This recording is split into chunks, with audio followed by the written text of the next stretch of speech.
అండి welcome back to my channel ఇంట్లో house by Swathi vlogs. One more puja mini vlog. ఏంటమ్మా ఎవరెవరి ఇంటి ముందరనో ముగ్గులు చూపిస్తున్నావు అని అనుకుంటున్నారా? ఎవరింటి ముందు కాదండి, మా ఇంటి ముందే అనమాట.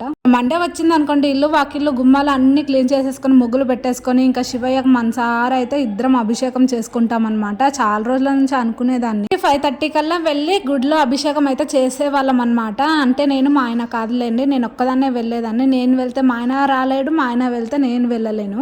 ఆడందరూ జంటలుగా చేస్తుంటే శివయ్య మాకెప్పుడు అంత భాగ్యం కల్పిస్తావు అనుకునేదాన్ని. ఇంకా మండే రోజు ఇంట్లో అయితే ఇలా అభిషేకం చేసుకుంటుంటే మనసు చాలా ప్రశాంతంగా ఉంటుంది. పూజ మొత్తం కంప్లీట్ అయిపోయినాక ఓ సైడ్ ఏమో టీకి పెట్టేసుకున్నాను, ఒక సైడ్ ఏమో కాలీఫ్లవర్ అని అయితే ఉడకబెట్టేసుకుంటున్నా. ఇంకా చపాతీ కూడా కలిపి పెట్టేసుకున్నాను అనమాట. ఈ రోజు బ్రేక్ఫాస్ట్ లేక చపాతీ కాలీఫ్లవర్ అయితే చేస్తున్నాను అనమాట. పూజ మొత్తం ఈ రోజు మా వారే చేశారనమాట. ఇంకా తను వెళ్ళిన తర్వాత నేను అక్షంతలు వేసుకొని ఇంకా కొద్దిసేపు అయితే శివయ్యను చూస్తూ మొక్కాను. ఓం నమః శివాయ. ఉంటాను.